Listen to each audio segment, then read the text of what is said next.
มีลูกแหละว่าคืออันเบาคำว่าไงครบ2แล้วตัวบอกแม่นอันมีลูกอย่าลืมให้เป็นลานเคยเด้อต้องไปขออนุญาตเนี่ยจะก่อนเลยนั่งบนเลยชี้อันได้บอกนอนเราเอามานอนเบิ่งยาวจ้าเพิ่นให้นอนเอามาป้าสิเอามาเฮ็ดหม่องนอนได้นี่น่ะนี่ได้เฮ้ยนี่ช่องอันนี้นี่ช่องเตียงนี่เช้านึงเช้ากลาง3เช้าทั้งโดยแล้วก็ทั้งหลัง3เช้าคือเป็น6นั่นแหละ6เนาะ6นั่นไม่สิแปลกก็ได้คือกันตั้งขึ้นเด้อแต่เอายังให้ก็เฮ็ดลายไม่18อยู่นี่พอดีเป็น6เซนนี่เนาะ6เซนมันนี่โค้งมันอีกบัดนี้เอาให้ประตูขอบคุณแม่เพิ่นก่อนเนาะแม่ลินล่าแล้วก็เอ้ยแนวลี่เอ้ยแสงดาวเนาะ3ท่านพี่น้องเอ้ยขอบมกขอบใจชื่อเตียงที่ยังมาให้นี่แหละใหญ่ใจดีนะอนุมือขึ้นละโดยขอบมกขอบใจให้บุญค้ำบุญชูมีอายุมั่นขวัญยืน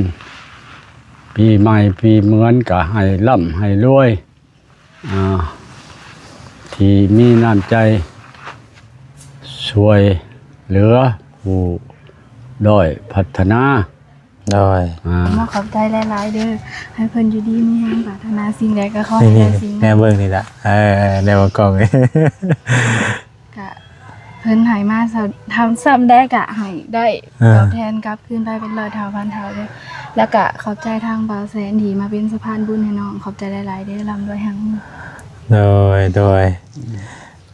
เป็นจังได๋คือตื่นเต้นเนาะหรือว่าใดๆดิฮะ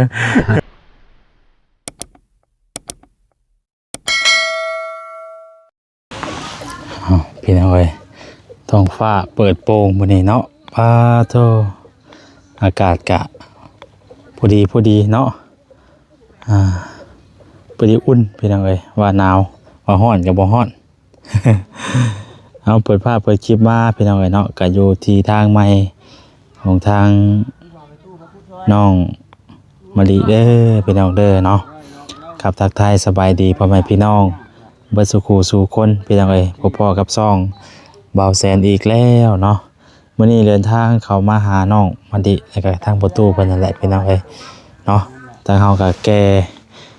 เตียงพี่น้องเอ้ยเนาะนี่แก้เตียงมาเนาะ2หน่วยพี่น้องเอ้ย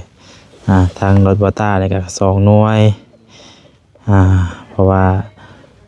คาร์บอนซิเกบัสซีมันก็หลายโพดนะพี่น้องเนาะเลยให้ทางบอต้าซอยแกซอยมานี่เนาะให้ทางบอต้ามาแกเตียงซอยขักแรกพี่น้องเอ้ยมาอีกมื้อนี้รถป้าเนาะดึงเรียบร้อยบาดนี่เข้าทางนี้บ่วันนี้ประตูยังบ่ทันได้แล้วยังบ่ได้แล้วบ่เลยเป็นเติร์ดบัดนี่เนาะห้อมเบิดแล้วบ่สบายดีโดยสบายดีออกมาตะโดนนะบ่มาพุ่นแหละระหว่าง9 โมงขอโทษเด้อเจ้าออกมาแต่9 โมงบ่นั่นแหละว่าฉันเข้าไปหาอยู่พูนแล้วบ่เห็นนึกว่ายังบ่ทันได้ออกมามันบ่แล้วมาตัดต่อโอ้ต่ออยู่นี้มันเป็นจังได๋บ่ถึงบ่ถึงหอบอยู่บ่หอบพอดีเลยบัดนี้เนาะโดยเพิ่นได้ประตูเลยไปนั่งอยู่ห่มก่อนเนาะได้หยังล่ะมาปลูกนำมื้อนี้โอ้มักมี่มักม่วงนี่แหละมักมี่มักม่วงได้ยังสบายดีพ่อตาบ่เวียดไปนั่งเลยเนาะได้ทางพ่อตามาแก้เตียงซอยมื้อนี้จับกล้องเห็นบ่ได้บ่ได้อยู่เจ้าก็ได้ผู้ถ้ามันเอาเครื่องลงก่อนหรือว่าเอาเตียงลงมาแล้วบ่เนาะจะมีหม่องนั่งเนาะเอาเตียงก่อนบ่เฮาก็เอามานั่งมันหม่องนี้ได้จักเตียงนึงนี่สบายดีน้องก็สิได้เอาลงแล้วไผใช่เพิ่นนี่เล่นนั่นแหละเด่นลูกเอ้ยผู้นี้ร้านบ่ลูกเอ้ยมะลิแม่นล่ะ เออ มาลีเอ้ยมา เป็นยังไงออกมาแต่พร้อมกันเพิ่นบอก เร็ว เห็นยังบ่นี่วะตา มาลีเอ้ยมาอันนี้เอาเตียงซอยเท่า เย็นดำบ่ดำดอกขาวนึง สิได้อันผ้า มันเป็นยังที่เฮาย่อลงไปก็ได้ดอก โอ้ย ผ้าได้อ่ะ มันบ่ฟังความแท้ เอามีดปาดด้วย เอาเตียงลงก่อนมันจังมีหมองนั่งด้วยพี่น้องเอ้ยเนาะ เจ้า เนาะ เจ้า เจ้าซื้อมา4หน่วยพี่น้องเอ้ยเนาะซื้อเตียงมา เจ้าเอาผ้านี่ เอาปัดเลย แต่ว่าได้รุ่นนี้เลยเนาะมันมีอยู่2แบบเตียงนะ2แบบอีกแบบนึงนะราคามันจะ300,000ตัวนั้นนะตัวนี้4,500 4,600เนาะเนาะมันลดให้ 4เดือน6 เพิ่นลดให้ 10,000 รีบ 400,000ตัวนี้มันจะแพงกว่าแพงย้อนหยังไปหน่อยต้องตัวนี้เนาะน้ำไหม้ตัวนี้แหละต่างจากตัวนี้ใช่ไหมต่างแค่ตัวไม้นี้เสียเวลาเด้เสียเวลาได้ เอาไว้ได้จ้ะ เอาเนี่ยมันเป็นตอกปอกไปเลยเนาะนี่เราลาบนี่นี่เป็นบาดกุ้นนี่ไปตู้บ้านฉุกกา เสียหาวหันบ่มีเลย โอ้ งานมาเดียวสัก3 อันนี่มั้ย ฮะว้าพออะไรกันเนาะนักได้ เบิดเขาสิดูมั้ย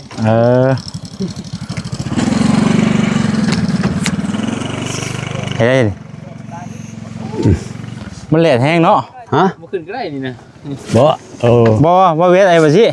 เฮาตู้ลงมาสิก่อน ตั้งเนาะ ตู้ลงมาตั้งไว้ก่อน มึงเด้อตู้เด้อ บ่ตู้ลงมาบ่2อันเลย เด้อ จับตัวรุมพี่บ่เวท เอาเลย บ่แม่นแบบนั้น นี่มันมาข่อยอยู่นี่ นี่โอ้ย ได้บัดนี้นะ ไปล็อกนั่นได้อันน่ะ บ่มีทางย่อออกบัดนี้ ขึ้นก็ได้แหละ À. เอาก็ประตูบ่น กับประตู กับค่อยก็ได้นะ อย่าลืมให้เป็นลานเคยเด้อ ต้องไปขออนุญาตเนี่ยเจ้าก่อนเลย นั่งบ่เลย4 อันเด้อบ่ นอนเราเอามานอน เบิ่งยาวจัก เพิ่นให้นอน เอามาป้าว่าสิเอามาเฮ็ดหม่องนอนได้นี่น่ะ นี่ได้ เอาไว้ โอ้ยนอนพี่เลยบ่นี่ อ๋อแต่ว่ายังพันนอนดอกตอนนี้น่ะ เดี๋ยวมาดิ ยังนอนบ่ได้ ยังนอนบ่ได้ บ่ทัน แม้เท่าอันนั้นแหละเพิ่นเป็นเอาไว้เนาะ บ่ทันได้มีแนวมุง มาเนาะจับผมด้วยจังนั่งได้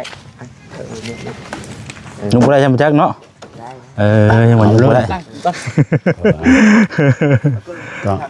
มันต้องวันนี้ได้จะได้ส่งเตียงเนาะ นี่นี่ อ๋อน อนนั่นนอนได้นี่เตียงนอน เตียงนอน มาตู้ดิ เตียงนอนเตียงนั่ง 3-4 คน ฮะมายัง โอ้อันนั้นมากอันนั้นได้ มายังก็จะพ่อนั้นนี่บ่ตานี่นุกนี่คน มากยังมัน เนาะ มากบ่แม่นเนาะ โอ้ย มันแบบ เนาะ พวกเต้านะแต่ มันมาก คนกำลังย่อนักเราถามอยู่ว่าฉันเนาะถ้าทีสิมาช่อยกันก่อนโอ้ย คนตัวหนีบก้นเลย เจ้าจับกล้องให้ค่อยนี่เอา มา จะให้ค่อยบอกตะดนได้เบิ่งนี่เนาะ เอ้ย โอ้ย นี่บ่เจ้าคงใจ ถามบัดนี่มาหยังบัดนี่ มายังตู้แล้วก็บ่จัก บ่จักชื่ออันนี้เอามาแต่เมืองไทยพุ่นได้อัน มันเอามาปลูกเฮ็ดหยังบัดนี่ โอ้งามได้ งาม แปลว่าอัน กิน อั ได้ น บ่ กกอันน่ะมันช่วยขึ้นได้แบบคือกกเต้ากกหยังแบบขาวๆกกมันช่วยขึ้น แต่ว่าก ลายเป็นปีดออกนะ ใบมันละเป็น แอคชั่นไปโอเคคัด ดูเรื่องดิบ่ฮู้เด้อธิบายไปเป็นไรก็บ่ฮู้เด้ โบเก็บ แต่ว่ายืนยาวเหรอโอ้ฮักแน่ลี มันหล่นอยู่วัด ดึกคือเก่าแล้ว มันหล่นอยู่วัดเสียวมาปลูก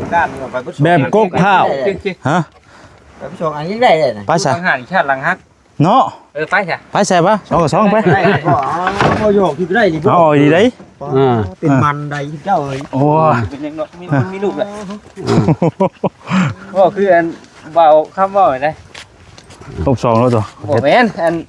มีลูกแล้วแต่บ่เคยอันอยู่น้ำผู้ชายมีห้างลูกนึงเป็นไปได้บ่ เคยมีลูกได้แต่ยังบ่เสียสดสิเนาะ เลี้ยงไปเลย ดีบ่ มันหมายความว่าไดวะเคยมีลูกได้แต่ยังบ่เสียสดน่ะเข้าใจยากอยู่ได้แบบนี้ได้เอาจะได้เพิ่นไปเอาเพิ่นเอาลูกเนาะก็ไปซั่นกันมันก็มีดีได้ไปซั่นน่ะ เราต้องเข้าใจได้มั้ยใจขาดได้เด็ดครับเด็ดน้ำหน้าพอทุนนี่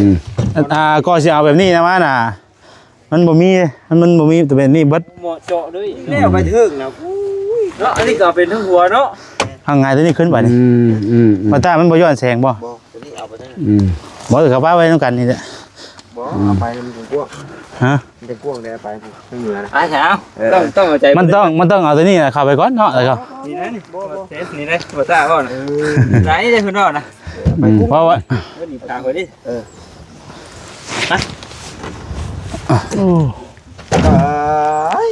ฮักลีบ่แรกนี่ย่าจะน้องบ่ลีได้มานั่งอยู่นี่ นั่งพอเตียงบ่ ใจขึ้นขอดาวเอาหมอสมุนไพรมาโยก หมอสมุนไพร ต้มใบลำไย ว่าไปได้เจ้าว่า บ่แซนคือแดดแท้เจ้า บ่เป็นหยัง เขานั่งคุมกันล่ะ พวกประตูเขาไปนั่งอยู่ผู้ อยู่ใช้คอยอยู่ อะไรก็ย่าหลอกลูกนะคะแนนประตูห่ม เอาพี่แบงค์มาให้พี่มาใกล้พ่อเฒ่า โทษอะไรเตียงพี่น้องเอ้ยเนาะ พวกนี้เนาะเอาบ่ได้แม่น ถ้าถิ่มจังไดเราเอาไว้อยู่ เฮ็ดห่มบ่ อันนี้บ่ ต้นหยังไง โอ้อันนี้ต้นบีคน อากาศนี่คือ 10 ปีขึ้นหลังหันจีน ต้ มาน ซื้ สี่ อ คน บีคนน่ะ คือว่าในนั่นประตู เอาบีคนน่ะนี่ ขมบ่ตุ ขม มันมี ยำเบิ่ง มันดียังนี่มีสมุนไพรดียังนี่ ฮะ ดียัง จี นี่ นเขามาซื้อเอาตะกี้ข่อยอยู่ตลาดโลก หาขายเขาบ่แม่นง่าย ต้นบีแง่ตัวนั้น น้ำล้างมือบ่ตุคนคือบีแง่ เออ สูบได้นะพ่อพี่ ล้างรถตักมาล้างมือ ว่าเสียบ กกบีคนล่ะนี่ ขอบใจอะไรเนาะ มันบ่มีหลายมันเดียวนี่เขาบ่ได้มาซื้อจะเขาเอาไปเฮ็ดหยัง หมากมันแบบชุกเป็นห้อยแดงๆนั่นตุเนาะ พากันกินข้าวกินน้ำนะบ่นี่ กินแล้ว กินเรียบร้อยแล้วเนาะ จะ น้องโมดิคือเงาแท้เป็นได้ใดฮะคือบ่ซื่นแท้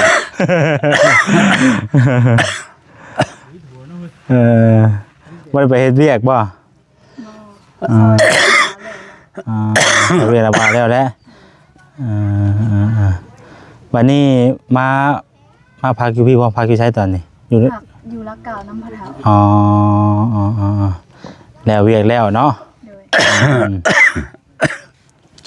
เอาก็มีแรงสั้นแหละพี่น้องน้องมื้อนี้ก็ทาง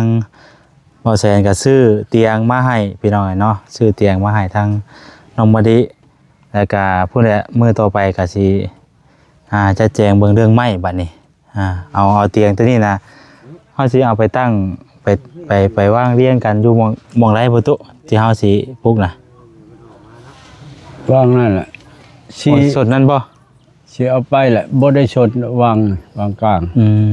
ยัง เฮาก็วางเรียงกันนี่แหละพี่น้องเนาะวางเรียงกันยาวกันสิเลยแล้วก็เฮาก็ปลูกขึ้นเฮ็ดหลังคากวมนี่เลยสินะมันก็สินั่นอยู่ดอกเนาะทรงเตียงมันก็กว้างเติบเลย เจ้า ทรงเตียงมันก็กว้างเติบให้ต้องให้เป็น2ห้องเลย ดีแล้วเตียง4หน่วย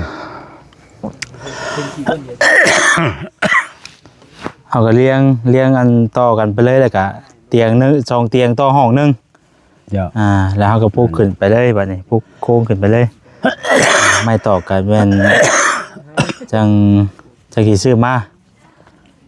เมื่อใหม่บ่ได้พี่น้องไอ้มื้อนี้ก็เอาตัวนี้มาก่อนเป้าหมายมื้อนี้นะว่าสิซื้อแบบนั้นวะ ซื้อแบบตัวน่ะ ตัวนั้นมันจะราคา300,000แต่ว่าตัวนี้ราคามันจะแพงแน่ไปหน่อยเนาะ โอ้มันบ่มีมันเบิดก่อน บ่ทันก็เลยได้ตัวนี้มาถือว่าคักนี่ไปหน่อยเนาะ ตัวได้ก็ได้เพราะว่าตัวนี้น่ะมันก็ราคามันก็จะแพงแน่นะครับเฮาได้บ่นั้นเบิดก็เฮาก็จะได้ เอางบไว้เฮ็ดในอื่นต่ออีกเทียนะแต่ว่ามันได้มาเพิ่มตัวนี้อีก4อะไรก็ตอนนั้น300,000ตัวนี้มัน400,000 1,500,000เด้เขาว่า460,000หน่วยนึงน่ะมันแพงนำตัวนี้ แพงอะไรนิ้วนี่ นั่นแหละเราไว้ มันได้เหลาใช้เวลาเด้โอ้คือทางน้องมาดีกับโซนนี่ก็แม่นบ่ได้ไปเฮ็ดเวียกเนาะมีแต่มานี่แหละก่อนเนาะ เพื่อถ้าคนเครื่องมาซอยประตูบัดนี่ มานอนอยู่พี่แต่ว่ากันเห็นแล้วอาจจะเฮ็ดไว้เป็น2 ห้องไปเอาเนาะไว้น้องเพิ่นอยู่เพิ่นเช้าพอได้มาอยู่มาเช้าเนาะเพิ่นบ่ได้มาบอกอีกว่าประตู ไผ อันเรื่องทีเรื่องหยังเพิ่นให้ยับย้ายออกกันแล้ว โอ้ยังบ่ยังเพ เพราะว่าส่วนทั้งหลังหันยังเว้ากันบ่แล้วยังเคลียร์กันบ่แล้วบ่นั่นแหละแต่เฮาก็ยังอยู่หันไล่อยู่บ่ยังได้อยู่แต่มันก็ยังบ่คักปานใดเนาะ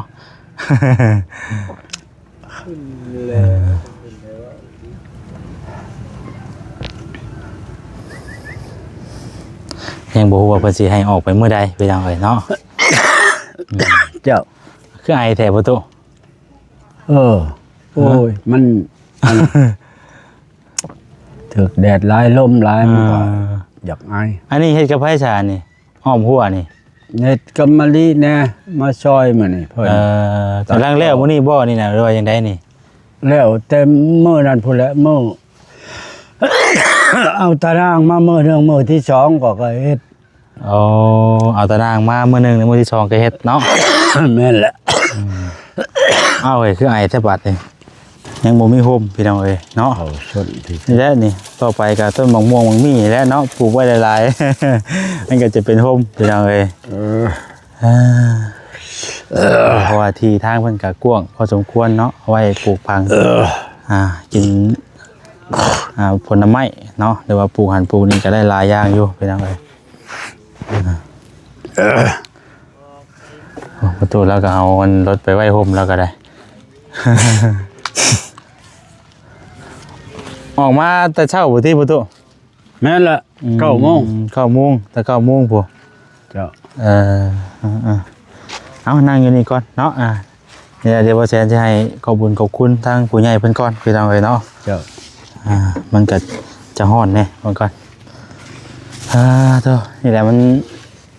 คือว่าได้ตะกี้ก็มันก็บ่ได้มีต้นไม้เนาะอยู่นี่ก็นั่นแหละเอาอันนี้บ่แซ่ซื้อกระพุ่นเนาะเดี๋ยวโดยซื้อกระพุ่นมาต้อนเพิ่นพี่น้องเอ้ยใจเพิ่นก็อยู่กับหลานกับเลนเพิ่นพี่น้องเอ้ยเนาะคำบ่ได้จังสิเข้าเมื่อบ่หรือว่าจังได๋ใกล้สิค่ำรถบ่มีตาใกล้สิค่ำพูรถบ่มีตานั่นแหละเพื่อเฮาปลูกอันนี้สิปลูกอันนี้บ่แม่นล่ะสิปลูกอยู่แถวไรพ่อตุพุ่นละสิย้ายมาปลูกไว้เนาะก็เอามาปลูกเทื่อละ2 กก 3 กกใครอยู่ดอกบ่ได้ปลูกหยังก็คือสิได้กินอยู่เนาะมีแต่นางอ้อมบ่เลยแม่นล่ะ แต่ก่อนนั้นว่าปลูกหยังก็หอยหยังกังวลอยู่ได้เนาะมันยังบ่มีแต่นางอ้อมก็ได้พี่น้องเอ้ยย่านแบ่ได้ชนหลายแบ่เนาะแบ่งัวเข้ามาช่องฝูงเลยเข้าหันบ่ได้ไปทางนั้นงัวมันหลอกโดยเอาพี่น้องเนาะอันที่ว่าพอแสนซื้อเตียงมาเมื่อนี้ก็มูลค่าก็เบิดไปอยู่1,650,000แล้วตัวเด้อก็เป็นเงินของทางก่อนมุกขอบใจน้ำใหญ่ใจดีเป็นก่อนเนาะใช่ชื่อเพิ่นกี่นี่น้ำใจเอื้อเพื่อแผ่นี่แหละผู้ใหญ่ทานเก่านั่นเลิกประตูเด้อ แม่ โดย แม่ลินล่าเนาะแล้วก็เอื้อยแนวลี่เอื้อยเสียงดาว3ท่านเด้อที่ว่าเพิ่นฝากงบมาให้ทางบ่แซนมาจัดแจงมาเฮ็ดหม่องอยู่หม่องเซาให้ทาง จะ ประตูกับลานอยู่นี่แหละเด้อผู้แรกมื้อต่อไปก็ทางบ่แซนจังสิไล่เบิ่งไม้บัดนี้เอาไม้48ก็ได้เนาะเอาเฉพาะจะไม้48เฮาเฮ็ดโค้งขึ้นไปอย่างเดียวเนาะบ่ได้อยู่ในเซาก่อนจินะ แล้วแต่เอายังให้ก็เฮ็ด ก็สิไล่เบิ่งว่ามันสิประมาณจักเส้นพี่น้องเนาะถ้าเฮ็ดทรงแบบสไตล์แบบนี้น่ะมันสิเบิดอยู่ประมาณเท่าไหร่ได้เนาะ สมมุติว่า เฮาจะเฮ็ดแบบ เฮา ใด สิเฮ็ดนี่ขาหนึ่งเสาหนึ่งเนาะ บัดนี้2อันนี้นี่2เตียงนี่เสาหนึ่งเสากลาง3เสาทั้ง โดย แล้วก็ทั้งหลัง3เสา หรือเป็น6 นั่นแหละ 6เนาะ นั่น ไม่18ก็ได้คือกันตั้งขึ้นเด้อ แล้วแต่ เอายังให้ก็เฮ็ด ไล่เอาไม้18อยู่นี่พอดีเป็น6เซนนี่เนาะ จ้ะ 6เซนมันนี่โค้งมันอีกบัดนี้ ทั้งเทิง 4 4แล้ว สิ ก็ งัว3 6สิงัวมันอีกเด้สิงัวมันเอาแบบใดก็ว่าเอาแบบนี้บ่หรือว่าเอาแบบ แบบได้เอาให้ก็เอา แบบซี่ก็ได้เนาะทรงแบบซี่เลยก็ได้มันจะง่ายเนาะ เลย มันจังบ่ได้นั่นปลูกแบบสไตล์เงยแบบซี่นะพี่น้องก่อนเนาะ เลย แล้วเฮาก็จัง แล้วแต่ พอได้ชนได้เช้าซะก่อนแล้วก็เฮ็ดประตูคักแน่มันจังปลอดภัยยามกลางค่ำกลางคืนเนาะ นี่แหละประตู สิเฮ็ดทางนี้ โดย แต่ว่าอันนั้นชั่วข้าวก่อน นี่แหละเฮาก็มาการมาเตรียมเมียนเนาะประตูเนาะดูที่ทางเฮาเองอันแหละเฮาก็บ่ฮู้ว่ามื้อใดเพิ่นสิให้เฮาออกเนาะเฮามีหม่องอยู่หม่องพักหม่องเช้าเตรียมไว้ก่อนมันก็ดีเนาะใครกลัวเฮ็ดหยังนำบ่ทวงบ่ทันอยู่ได้เนาะบ่ฮู้ว่าสิไปอยู่ไส แม่น ดีใจ หลายเติบอยู่ โดย เพราะว่ามีบ่อนลง โดย เขาไล่แล้วมันยากนาล้า อันนี้เฮามา ก็ไล่ เตรียม อยู่แล้ว สถานที่ไว้ เป็นของ แล้ว เขาอยู่แล้ว ผู้หนึงเขาพ้องมาบ่แพ้เขาเลยเฮาก็ คือเฮาก็ ที่ช่องเฮา คือเฮาก็ฮู้ ยัง เฮาก็ฮู้อยู่แล้วว่าเฮาอยู่หม่องใดเนาะเฮาก็ฮู้อยู่แล้วว่าเป็นจังใดหันน่ะเนาะ โดย มีแต่เฮาเฮ็ดหม่องพักหม่องเช้าแล้วล่ะก็มาบัดนี้มาอยู่มาเช้าอยู่นี่แหละมาปลูกมาพังอยู่นี่แหละ โดย เพราะว่าน้องเพิ่นก็บ่ได้นั่นแหละว่าบ่ได้เข้าโรงเรียนมีแต่ไปเฮ็ดเวียกคันว่าไปเฮ็ดเวียกนำเพิ่นน่ะแบบใดอันนี้น่ะเฮาอยากไปก็ไปหรือว่าเฮาบ่ไปแล้วก็นั่นแล้วบ่หรือว่า ไปแล้วก็แล้วของพี่น้อง น้าบ่าวน้าสาว เพิ่นให้เจ้าวันเท่าไหร่เนาะ มันบ่เป็นกำหนดนะ บ่ได้เอาเงิน ของเขาเลี้ยงเขา ไปซอยเพิ่นซื่อๆบ่ โดย พอได้อยู่ได้กินนำเพิ่นนั่นแหละเนาะ ละ โดย แล้วแต่เขาคิดอยากให้เทื่อ200,000 300,000แหละพอได้เอามาให้พ่อเฒ่าซื้อกิน โด เขาบ่ ย ได้บอกว่ามื้อหนึงเท่านั้นเท่านี้ ซอยเวียกเพิ่นน้าบ่แล้วกันเนาะ ซอยแล้วของกินข้าวอยู่นำเขาแปลว่านอนอยู่กับแม่เฒ่าแม่เฒ่าอยู่ในก็ คือว่าแล้วเนาะคันว่ามาอยู่นี่ก็แรกๆก็สิบ่ลึงปานใดก็ว่าเวอยู่นิดนึง ได้ก็บืนอยู่นี่แหละสร้างสาพัฒนา โดย กิน คือน้องมวยเพิ่นอยู่เฮือนอยู่บ่จ้ะเพิ่นรู้จักกับเพิ่นบ่ ฮู้ ฮู้อยู่เนาะเป็นหมู่กันบ่ โดย ก็พอดีแล้วก็มีหมู่อยู่นี่อยู่เนาะ สั่นแล้วจ้ะพี่น้องเอ้ยเอามีแต่นั้นน่ะเด้อที่ว่าทางเบาทางอ้ายขับมามื้อนี้ก็นี่แหละเอาเครื่องตัวนี้แหละมามอบให้ก่อนจังแม่นมื้อใดบาดเดียว ใจน้ำ ถ้าว่า ใจดี ทางบ่แซนเข้ามามื้อใดเดี๋ยวสิแชทบอกทางน้องเพิ่นเด้อ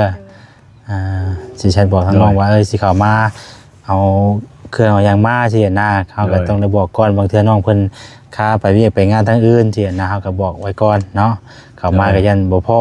บ่เจอสินะ อดทนเอาแล้วได้เนาะ ก็เพราะว่า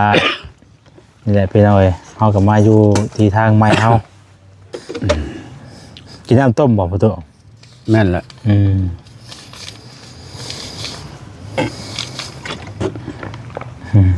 เอาให้ประตูขอบคุณแม่เพิ่นก่อนเนาะแม่ลินดาแล้วก็เอ้ยแนวลี่เอ้ยแสงดาวเนาะสามท่านพี่น้องเอ้ย ขอบมกขอบใจ สิว่าชื่อเตียงที่ยังมาให้นี่แหละ ใหญ่ใจดีนะ อนุมือขึ้นละโดยขอขอบมกขอบใจให้บุญค้ำบุญชูมีอายุมั่นขวัญยืนปีใหม่ปีเหมือนก็ให้ร่ำให้รวยที่มีน้ำใจช่วยเหลือผู้ด้อยพัฒนาโดยก็สิพยายามอยู่แล้วก็ทำอยู่สร้างกินปลูกพังเลี้ยงสัตว์อยู่ไปเรื่อยๆเพราะว่าต่างถิ่นสู่ชนขอให้ผู้ใหญ่ใจดีอายุมันขวัญยืนร่ำรวยเลย